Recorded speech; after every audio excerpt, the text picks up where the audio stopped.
In the quiet coastal town of Harbor Point, Oregon, a supermarket parking lot became the place where a terrible secret finally slipped out into the rain.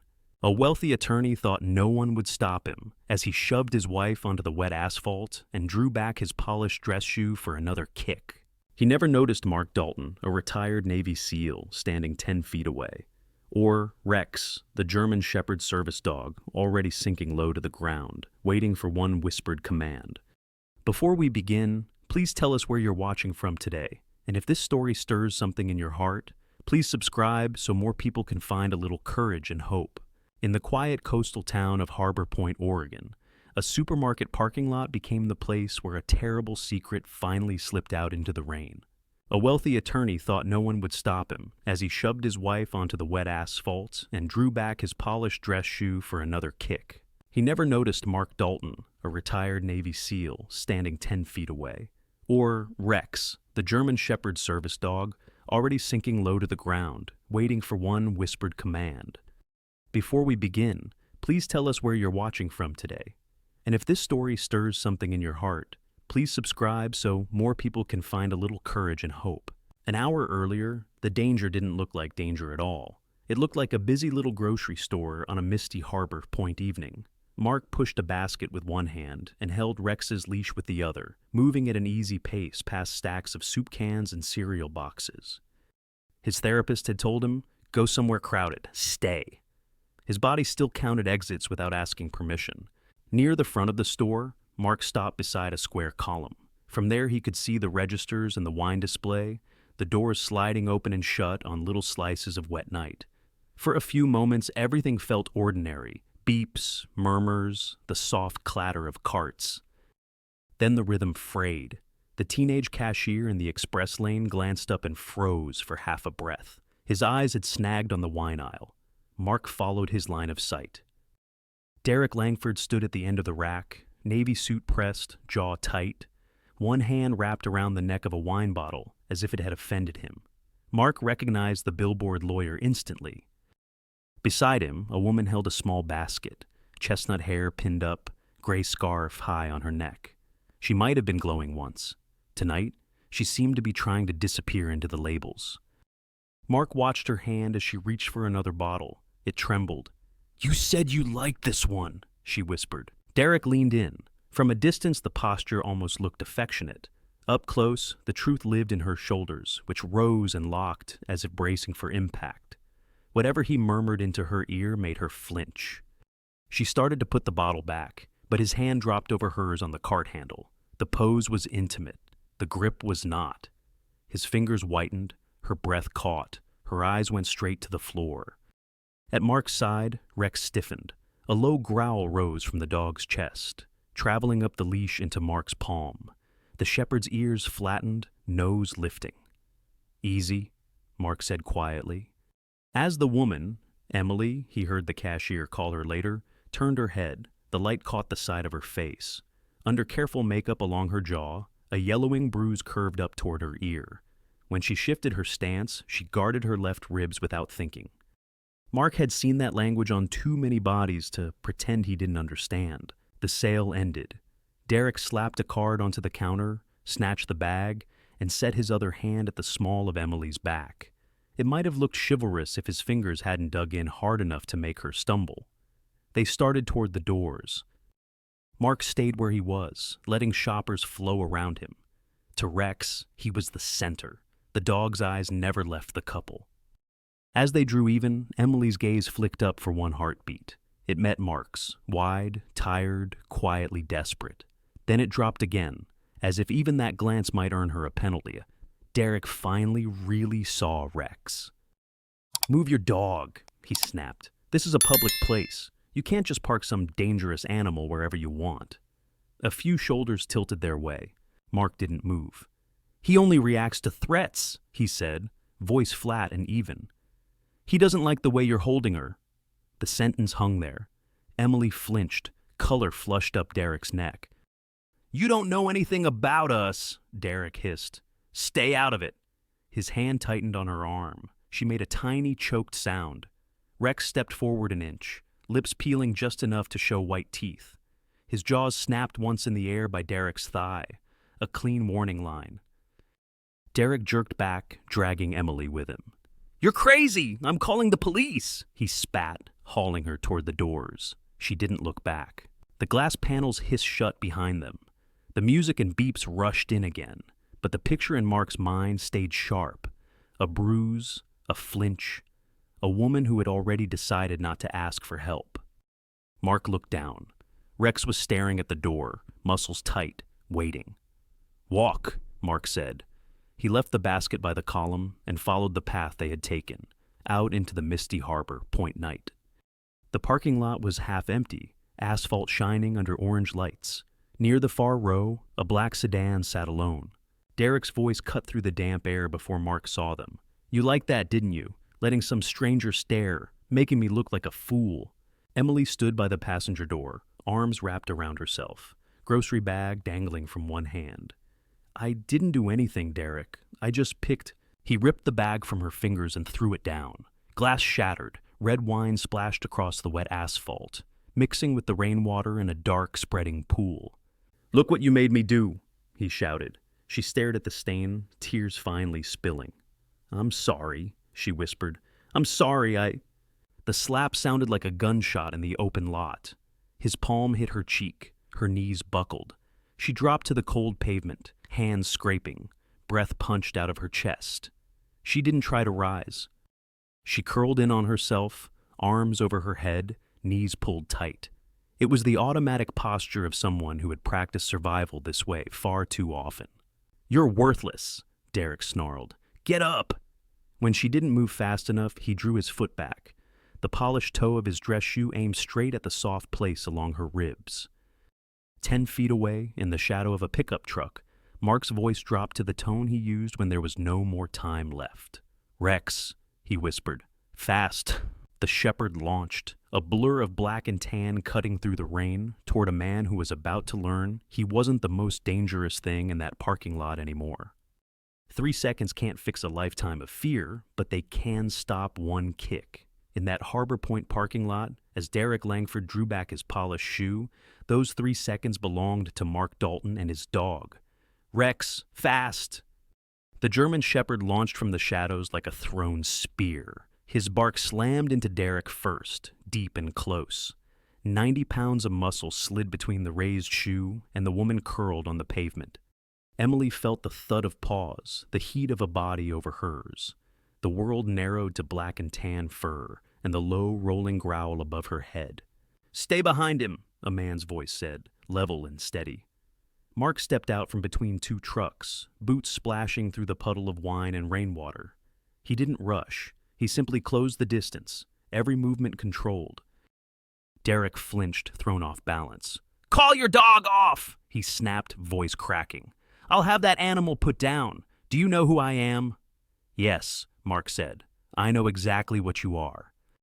At a tiny gesture, Rex's growl cut shorter, but the dog didn't move. He stood over Emily like a living shield, teeth bare, gaze locked on Derek. "Rex, guard." The menace wasn't wild. It was precise. Humiliation burned through Derek's alcohol haze. "You assaulted me in there," he spat. "You and your mutt." He lunged, fist swinging. Mark had seen worse men come at him in worse places. He shifted half a step, caught Derek's wrist midair, turned with the motion, and let momentum do the work.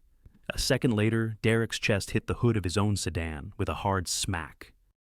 Hey, Derek wheezed as his arm folded up behind him. "I don't want to hurt you," Mark said quietly, his forearm braced between Derek's shoulder blades. "But I will not stand here and watch you kick her." "You're finished," Derek gasped, twisting. "I'm calling the police. I know the district attorney. You're done. Do you hear me?" Above them, a balcony door slid open. Someone's phone glowed in the dark. Mark felt the rage vibrating through the muscles under his hand. He held Derek on the edge of pain, not past it. "Listen carefully," Mark said by his ear. "If you ever touch her again, if you even think about it, this hand won't be signing anything for a long time.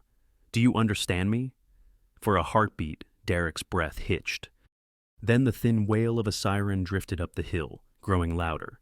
Blue and red light began to wash over the wet asphalt. Mark stepped back at once, raising both hands, empty palms toward the approaching cruiser. "Rex, back," he ordered. The dog eased a half step but stayed over Emily as a Harbor Point Sheriff's unit slid to a stop. 2 doors opened. Officer Miller, older, eyes taking everything in at once. Officer Chen, younger, jaw tight. "Hands where I can see them," Miller barked. "They're up," Mark answered, calm. "Dog's under command." "That's him!" Derek shouted, stumbling toward the light, clutching his arm. "He set his dog on me. My wife slipped, and this lunatic came out of nowhere." Miller's gaze went past him to Emily. She was still on the ground, shaking, one cheek already reddening in the shape of a handprint.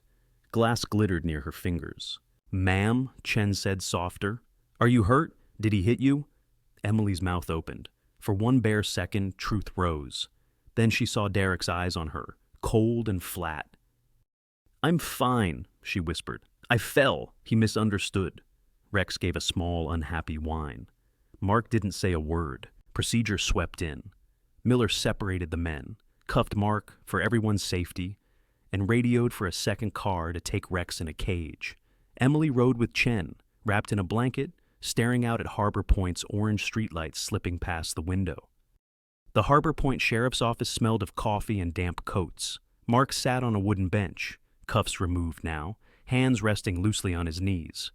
Rex lay at his boots, leash looped around the bench leg, alert but still. Across the room, Derek stood at the counter, tie loosened just enough. Sergeant Barnes listened, arms folded. "I'm telling you, Sergeant, my wife and I had a private disagreement," Derek said smoothly. "She's slipped. She's sensitive. This man attacked me out of nowhere and sicked his dog on us. I know the DA. I don't want to make trouble, but someone has to keep an eye on him." "We'll take everyone's statement," Barnes said. Through the narrow blinds of an interview room, Mark could see Emily's outline, shoulders hunched. Officer Chen sat opposite her. "Mrs. Langford," Chen said gently, "we saw your face. If he hit you, we can help. You're not alone here." Emily stared at her hands. She thought of broken glasses, of slammed doors, of Derek's voice listing every way he could make her regret it if she ever embarrassed him. She thought of the dog standing over her, the man who had said, "I will not stand here and watch you kick her." "He didn't hit me," she heard herself say. "I fell earlier this week. Tonight was just an argument. That man overreacted." A few minutes later, she stepped out, wrapped in the same blanket. She walked past Mark without looking up. Shame burned under her skin. Chen joined Miller and Barnes at the desk. "She's backing the husband," he said quietly. "Says Dalton misunderstood." Barnes turned to Mark with a tired exhale. "Mr. Dalton, without a complainant and with Mrs. Langford confirming her husband's story, we don't have grounds to hold him," he said. "Frankly, you're lucky Mr. Langford isn't pressing charges." Derek lifted his hands in a generous little shrug. "I respect his service," he said, just loud enough. "I don't want to ruin a veteran's life. Just make sure he stays away from my family and keeps that dog under control." Mark rose. "I understand, Sergeant," he said. His jaw tightened once, then went still. The release took 10 minutes of signatures and warnings. "Stay away from the Langfords. Keep Rex leashed. Mind your own business." Near the glass doors, their paths crossed one last time. Derek's arm lay heavy across Emily's shoulders, steering her toward the night. She moved like a sleepwalker, eyes on the scuffed tile. As they came alongside Mark, her foot caught the edge of a mat and she stumbled. His hand shot out on instinct, steadying her elbow. "Careful," he murmured. For the briefest instant, his other hand brushed hers. Something small and folded pressed into her palm, a Harbor Point Market receipt, with a phone number and one word scrawled on the back: safe. Her fingers closed around it before she even understood. She slipped her hand into her coat sleeve, heart hammering. Derek leaned close to Mark, mint on his breath and anger in his eyes. "You think you're a hero?" he whispered. "You just picked a fight with the wrong man. I own this town, Dalton. Stay away from us, or you'll wish you were still overseas." Mark didn't answer. He only met Derek's stare for a long, level second, then let his gaze drop, deliberately, to the man's throat and back up again. Something flickered in Derek's expression, Then the doors hissed open, letting in the cold Harbor Point air. Derek pulled Emily outside, her hand wrapped tight around a crumpled scrap of paper that suddenly felt heavier than anything she owned. 2 weeks after the parking lot, Harbor Point looked unchanged. From his cabin in the trees above town, Mark Dalton tried to act as if that meant Emily Langford was safe. The cabin was a box of cedar and stone, where everything had its place. Boots lined up, coffee mug on its hook, go bag in the closet, Rex's leash on the nail by the door. Order was how Mark kept the past from spilling into the present. At dawn, he ran the ridge trail with Rex, the German shepherd pacing easily at his side. By 7, he had split wood, showered, and filled a mug with coffee thick enough to pass for food. He sat at the little kitchen table, laptop open, Rex stretched along his boots like a warm weight. The document on his screen said otherwise. Derek Langford. Notes. Most of it was public if you knew where to look. Some wasn't. Property records, campaign donations, the glossy profile on the Langford and Associates website.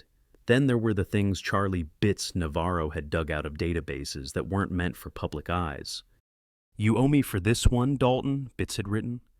2 ex-wives, both filed for restraining orders, both dropped after big settlements. College assault complaint that vanished when his daddy funded a campus project. 3 domestic disturbance calls, all logged as resolved on scene. Same guy, same pattern. Mark read the lines again, then closed the laptop. They only confirmed what he'd already seen on Emily's face, and in the way she flinched from a raised hand. He looked up at the shelf where a single photo of Bravo team still sat, a reminder that not everyone had come home.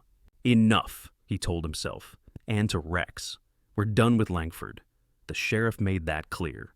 Rex only thumped his tail once. All day the weather thickened. By nightfall, a Pacific storm slammed into the ridge. Rain hammered the metal roof, wind worrying the eaves, trees hissing like surf. Mark lay on his back in the dark, hands folded on his chest, listening. The bed dipped. Rex climbed up carefully and lowered his head onto Mark's ribs. The steady weight and slower breathing pressed him back into the room. "I'm okay," Mark said, voice rough. His hand found Rex's fur. After a few minutes, his pulse stopped racing the storm. The clock on the nightstand glowed 2:03 a.m. when the phone vibrated against the wood. The sound cut through the rain. Mark grabbed it on reflex. Unknown number. He answered and stayed silent. Static. Then a whisper edged with panic. "Mark, I'm here," he said. He knew the voice. Even frayed to a thread, it was Emily's. "I'm sorry," she blurted. "I know I shouldn't call. You wrote safe, and it was the only word I could think of." "Where are you?" he asked, already swinging his legs over the side of the bed. "In our bathroom," she whispered. "Upstairs. I locked the door. He has the key." Something heavy slammed wood on her side of the line. She flinched. He heard the breath hitch. "He came home drunk," she said. "Smelled like whiskey and perfume. He went through my phone. He found the messages to my sister about leaving. He started breaking my canvases, my brushes. He said he'd make sure I never paint again if I embarrassed him." Driveway, keypad glowing, but the stone wall dipped where it met the bluff. Mark and Rex cut through wet brush, climbed the slick rock, and dropped into the trimmed grass of the Langford back garden. From there, the house looked like a glass box nailed to the edge of the cliff. Warm light spilled out of the floor-to-ceiling windows. Through the largest pane, the living room was on display like a stage. Mark pressed his shoulder to the cold stone siding and edged close enough to see. A porcelain vase lay shattered across the floor. A lamp sat at an odd angle. Dark scotch pooled near a fallen glass. On the rug by the fireplace, Emily knelt. Her scarf was gone.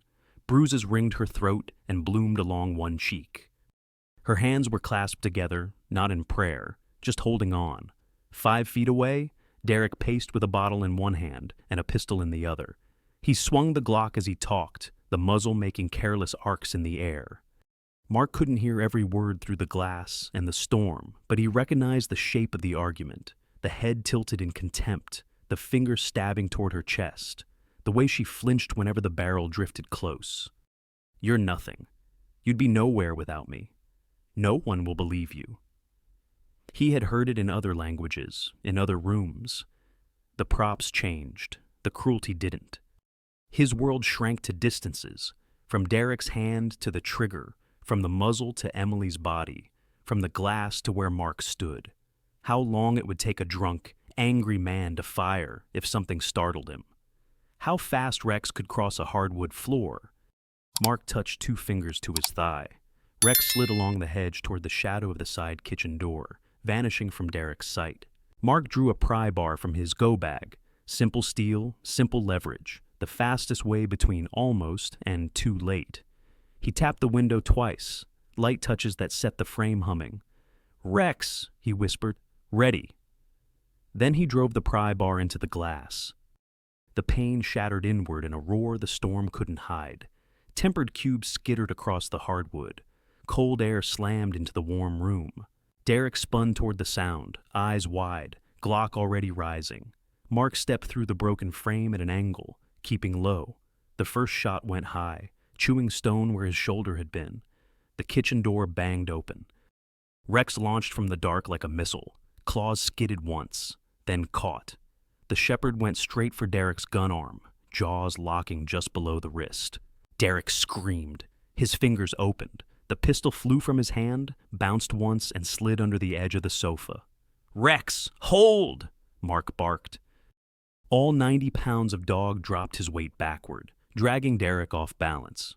Mark closed the gap in 3 long strides and drove his shoulder into Derek's chest. They hit the rug together. "Out!" Rex released it once and hopped back, shifting so his body stood between Emily and the fight. Derek swung with his free fist, wild and clumsy. Mark caught the punch, twisted, and used the motion to roll him face down. One knee into the upper back, one hand on the elbow, and most of the fight went out of him in a ragged exhale. "Don't move," Mark said, voice gone flat. "You're finished!" Derek spat into the carpet. "You broke into my house. I'll have you in prison so fast." Plastic rasped as Mark cinched a zip tie around his wrists. "You can make your speech to someone in uniform," he said. "Later." He checked Derek's pulse, strong, furious, very much alive, then let the man's voice fade to background. Emily still knelt on the rug. Glass glittered around her knees. Rex stood so close his fur brushed her sleeve. Her chest rose and fell in shallow, rapid breaths. "Emily," Mark said, softening his tone, "look at me." It took a moment. When she finally lifted her head, her eyes were huge, as if everything was too bright. "You are not crazy," he said. "You are not exaggerating. There is a gun on this floor and marks on your skin. I am not leaving you in this house." Her gaze flicked to Derek, bound on his own rug, then back. "He'll get out," she whispered. "Men like him always do. He'll come for me." "Maybe," Mark answered. "But you don't have to be here when he does." She tried to stand. Her legs trembled and refused. Years of trained obedience kept her rooted to the spot he'd chosen. Mark moved slowly, hands open. "I'm going to pick you up," he warned. "If you want me to stop, say so." She said nothing. He slid one arm behind her back and one under her knees. For a heartbeat, she stiffened. Then her head dropped against his shoulder, as if the last of her strength had finally given out. "Rex, fuse," he said. The shepherd padded ahead of them, across the glass-littered floor, onto the slick stone patio, and out into the rain. Behind them, Derek Langford lay zip-tied and cursing on a ruined designer rug. Mark did not look back. The drive down off the bluff was careful and slow. The storm still clawed at the truck, but the worst of the danger sat wrapped in a blanket in the back seat. Emily stared straight ahead. One hand clutched the fabric at her throat. The other was buried in Rex's fur where he lay pressed against her. "They'll arrest you," she said at last, voice small. "For this, for breaking in, for touching him." "They might," Mark said, "but you're alive to tell them why I came." The narrow lane to his cabin turned off the main road between 2 dark pines. As the truck bumped onto gravel and the trees closed around them, the lights of Harbor Point vanished behind a sheet of rain. Up ahead, a small square of yellow glowed in the dark, the single lamp Mark had left on by habit. For the first time in years, Emily Langford was headed toward a house where no one was waiting to hurt her. And for the first time in a long time, Mark Dalton was about to learn that getting someone out of the fire is only the start of the war. The first thing Emily Langford noticed was the sound. Silence. Not the tight waiting kind that used to fill the Langford estate before a door slammed. This silence was soft, the low tick of a wood stove, wind moving through tall trees. Somewhere outside, the distant call of a bird. She lay in a bed that wasn't hers, under a faded quilt that smelled of cedar and laundry soap, and let the realization sink in. She had slept. All the way through. No footsteps in the hall, no keys dropping on a marble table, no voice demanding to know why she was still awake. On the floor, Rex thumped his tail once against the rug, as if to say, "You're still here." "Good morning," she whispered. He huffed and rolled onto his side, paws in the air. The sight made something inside her chest ache and loosen at the same time. The cabin was small but solid, cedar walls, stone hearth, a table big enough for one man and a dog. When she opened the bedroom door, she saw Mark at the stove, in a gray t-shirt and old jeans, pouring coffee into a chipped mug. The scar that ran along his left forearm caught the early light. He turned, took in her bare feet, and borrowed flannel shirt without staring. "There's coffee," he said. "And oatmeal. Bathrooms down the hall on the left. Door locks from the inside." The last sentence was an offering. She wrapped her fingers tighter around the mug he handed her. Her hands still shook. "Thank you," she managed. He just nodded and stepped out onto the porch with his own cup, giving her the kitchen, the bathroom, the entire small space to herself. He moved like a ghost in his own home, careful not to crowd her. The day took on a rhythm, simple, unfamiliar. Mark split wood by the fence line, while Rex patrolled the edge of the trees. Emily sat on the porch steps wrapped in a blanket, watching the axe rise and fall. Each clean crack of wood brought back another sound from her past, a slammed door, a thrown glass. But they didn't land the same way here. "Doesn't bother you?" Mark asked once, catching the way her shoulders flinched. "I keep waiting for someone to start yelling," she admitted. "No one yells here," he said, "not unless a tree is about to fall on the truck." By late afternoon, the smell of stew filled the cabin. Mark set a bowl on the table in front of her, and then took his own seat across the room, giving her space to eat without being watched. Rex lay near her chair, close but not touching, eyes half closed. On the second day, he moved closer. Emily sat on the rug by the fireplace, knees drawn up, staring into the flames. A painting had begun to form in her mind, a man and a dog in a storm of charcoal and blue. The thought frightened and comforted her at once. Rex got up, stretched, and patted over. She tensed on instinct. He didn't jump. He circled once, then lowered himself with a heavy sigh and set his head very gently on her ankle. When she didn't pull away, he inched closer until his flank touched her shin. Tentatively, she slid her hand into his fur. It was thick and warm and real. No one shouted. No hand flew at her face when she moved too slowly. The only sound was Rex's soft groan of contentment. Tears blurred the fire. "I'm okay," she told him, though the words were shaky. I'm okay.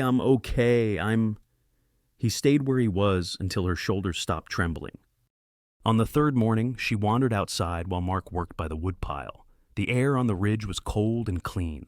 The town and the bay spread far below them. Harbor Point reduced to small points of color. "You stand like someone waiting to be pushed," Mark said quietly. She blinked. What?" "Your weight's on your heels," he said, resting the axe against the stump. "Makes it easy for someone to knock you over." "I've been knocked over a lot," she said, trying to make it a joke. It came out thin. He wiped his hands on a rag and stopped a few feet away, careful with the distance. "I can show you something," he offered. "If you want, nothing fancy, just how to stand so it's harder to move you." The instinct to say no rose fast. No had never helped before. It had only made things worse. "Yes," she heard herself say. He didn't smile exactly, but his face softened. "Feet about shoulder width," he said. "Shift your weight forward, onto the balls, not back on your heels. Hands up, but open. If you make a fist too early, everything else locks up." She mimicked him, feeling awkward and foolish.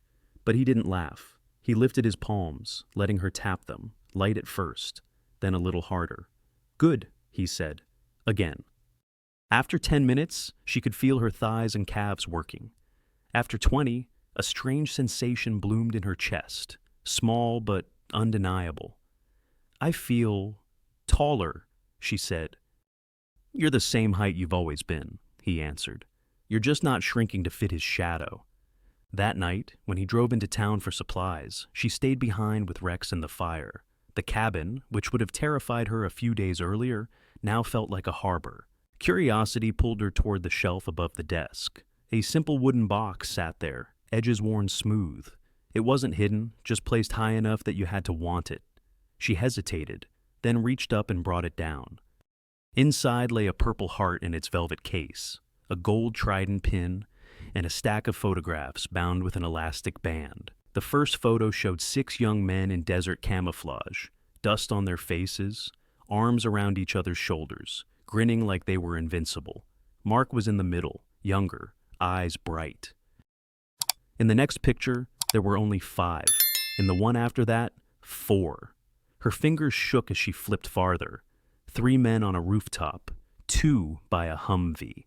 Finally, 1, Mark alone. Looking older than the dates on the back made sense. The front door opened with a rush of cold air. Emily jumped, nearly dropping the photo. Mark froze in the doorway, grocery bag in one hand, rain on his jacket, eyes on the box. "I'm sorry," she blurted. "I shouldn't have—" "It's fine," he said after a moment. He set the bag down and walked over. "If I didn't want anyone to see it, I'd have burned it." He picked up the top photo, thumb tracing the row of faces. "That was Bravo Team," he said. "Kandahar, 2018. "Where are they now?" she asked quietly, though she already knew. "Gone," he said. "No embellishment. Bad intel. Bad luck. Wrong road on the wrong day." He put the picture back and leaned his hands on the table, head bowed for a breath. "You saved me," she said. "You broke into that house and you risked everything. For someone you didn't know. Why?" He lifted his gaze to hers. For once, he didn't look away. "Because I was too late for them," he said, nodding toward the box. "I watched men I loved die and couldn't do a thing about it. I came back here and started waiting to fade out. Then I saw you in that store. I saw the fear. I heard him talk like their voices never counted either." He swallowed. The muscles in his jaw worked. "I can't change what happened over there," he went on. "I can't bring them back or undo every bad night you've already had.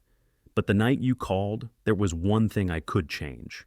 I could make sure it wasn't another place I arrived just in time to zip a bag." Tears filled her eyes, hot and sudden. She reached across the box and took his hand. It was big and calloused and dangerous, but it didn't tighten on her. It just held. "You did," she whispered. "You changed it." Rex, tired of being left out, nudged his nose under their joined hands and sighed. Emily laughed through the tears, a small, astonished sound, and laid her other hand on his head. For a moment, in that little cedar cabin, the ghosts of a faraway war and the bruises of a Harbor Point marriage rested in the same quiet air, and none of them were winning. Down the hill, in a concrete cell at the Harbor County Jail, Derek Langford stared at the wall and smiled to himself. His attorney was already working the phones. Men like him always believed storms would pass the moment they signed a check. Some storms arrive with thunder. Others start when a judge says, "You're free to go," to the wrong man. By dusk, Derek Langford was out of the Harbor County Jail. Money had moved. A warning to stay away from his wife had been heard and ignored. In the parking lot, he made a short call. Later that night, in a far corner of an industrial yard, Derek slid into the passenger seat of a parked SUV. Marco Vargas sat behind the wheel, bulky shoulders filling the space. "You said you needed a crew," Vargas said. Derek showed him a map on his phone, a thin road climbing into the hills and ending in a blinking dot. "My wife is up there," he said, "with a retired SEAL and his dog. He broke into my house and took her. His truck's got GPS. The insurer told me where it is." Vargas studied the screen. "And you want what, exactly?" "I want her back," Derek said. "I want the dog gone. And I want the soldier hurt enough to remember me." Vargas named a price. Derek agreed without bargaining. Up on the ridge, the cabin was quiet. Emily rinsed bowls in the sink while Rex snored by the door. Mark checked the locks, hand pausing on the hidden bolt of the trap door under the rug. "Anything hurt?" he asked. "Just my arms," she said. "I'm not used to carrying firewood." "You're getting stronger," he replied. "That's the point." They ate in peace. Outside, the forest murmured. The steady noise of small lives in the dark.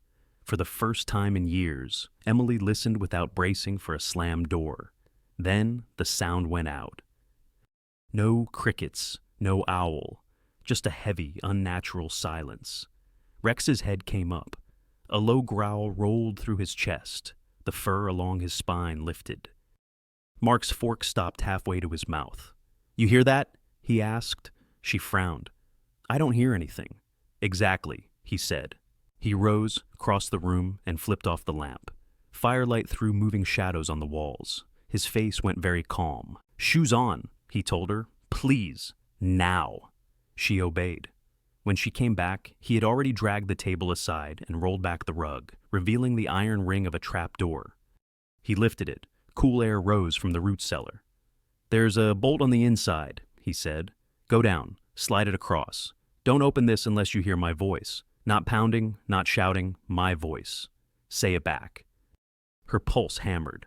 "I go down, lock it, and don't open unless I hear your voice." "Good." He pressed a flashlight into her hand. "Stay low. Smoke goes up first." The word smoke made her mouth dry. "Is it him?" "I don't know," he said. "But I'm not waiting to find out." She climbed down the ladder, feeling the rough wood under her palms. The trapdoor shut above her with a hollow thud, then the firm slide of the bolt. In the close dark, she sat on the packed earth and listened. Upstairs, the cabin creaked once. Rex's claws clicked across the floor, then quiet. Down the dirt road, 3 vehicles rolled to a stop with their lights already off. 4 men stepped out. Vargas with a shotgun, 2 men with bat and crowbar, and a 4th hanging back. "Quick in, quick out," Vargas muttered. "Grab the woman, drop the dog, rough up the hero. No neighbors for miles." In the trees behind them, Mark and Rex were gone from the cabin's outline. They moved along the tree line, low and fast. Mark counted silhouettes and weapons. No sign of Derek with the group. That bothered him more than seeing Derek would have. He eased an arrow from his quiver and set it on the string of his compound bow. He drew, exhaled, and let it fly. The front tire of the lead SUV blew with a sharp hiss and thump. The vehicle sagged. "What was that?" one thug yelped, spinning. "Ambush!" another shouted, raising his bat.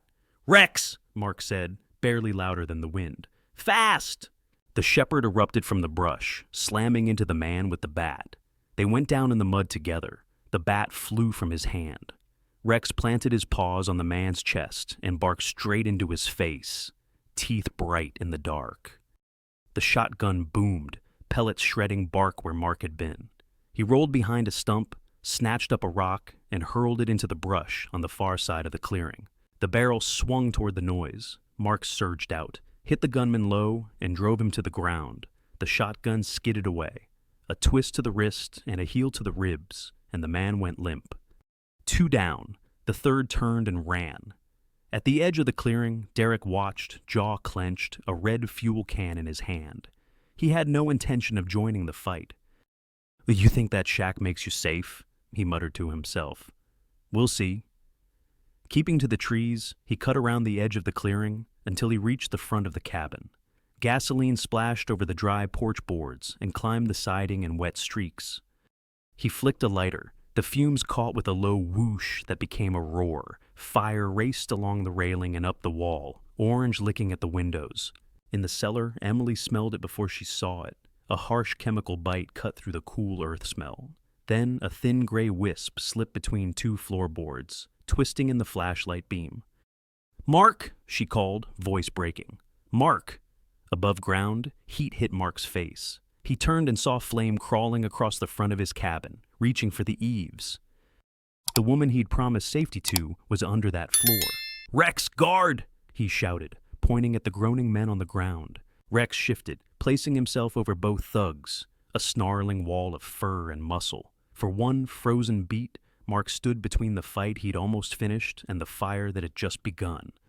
Then he ran for the porch now rimmed in flame, toward the trapdoor hidden under the rug, toward the voice in the dark below that had trusted his word more than the law. By the time Mark Dalton reached the cabin, the porch was on fire. Flames wrapped the rail, and smoke rolled under the eaves. Beneath the floor, a woman who had finally believed him was hiding behind a bolted trapdoor, waiting for his voice. He pulled his jacket over his mouth, dropped low, and went through. Inside, heat pressed in like a hand. The coffee table that hid the trapdoor already smoldered. Mark kicked it aside, dragged the rug back, and grabbed the iron ring. "Emily!" he shouted. The door lifted with a groan. Smoke poured down the ladder. From below came a cough and a hoarse, "Mark, I've got you." He reached into the haze until his fingers closed around her wrist and hauled. She came up out of the dark, eyes streaming. "Stay on the floor," he ordered. "Back door." They crawled through the kitchen, hands sweeping broken glass. A cupboard crashed down behind them. At the rear door he drove his shoulder into the wood. It gave, and they spilled into wet grass just as part of the roof collapsed with a roar. "That was your home," she rasped. "It was just boards," Mark said, checking her quickly for burns. "You're the part I wasn't willing to lose." Out front, Rex paced over two groaning men, teeth bare. Then headlights swung through the trees.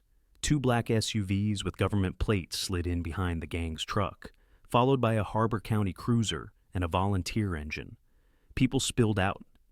Emily stared. "How did they get here?" 3 hours ago, I called Captain Reyes," Mark said. "Told him if I went quiet, this hill was why." Captain Samuel Reyes stepped out of the lead SUV, rain on his cap, eyes taking in the burning cabin, the dog, the woman wrapped in a smoky blanket, the men on the ground. Dalton," he called. "This what retirement looks like now." "Evening, sir," Mark answered.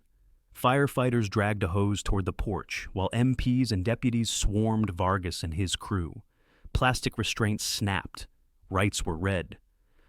At the edge of the trees, a figure broke and ran. Derek Langford sprinted for the road, shoes slipping in mud. He didn't get far. A second SUV rolled forward and blocked the lane. Captain Reyes met him halfway. "Derek Langford," Reyes said, "you're under arrest for attempted murder, arson, and conspiracy to commit violence against a protected veteran and his service dog. I suggest you lie down while that's still voluntary." "You have no idea who I am," Derek sputtered. "My attorney—" "I've read your record," Reyes cut in. "I also smell gasoline." He nodded. "Cuff him." They pushed Derek into the mud and snapped metal around his wrists. He twisted, searching for Emily's familiar flinch.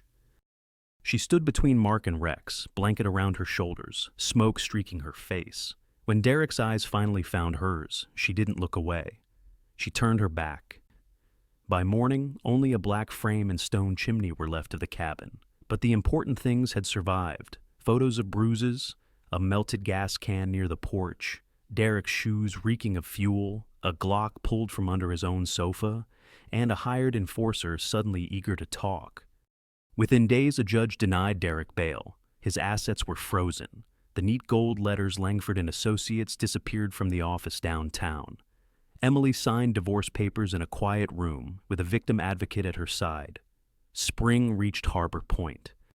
One Friday evening, the old cannery building by the water glowed with light. A new sign read, "Harbor Point Arts Collective." Inside, people drifted from canvas to canvas.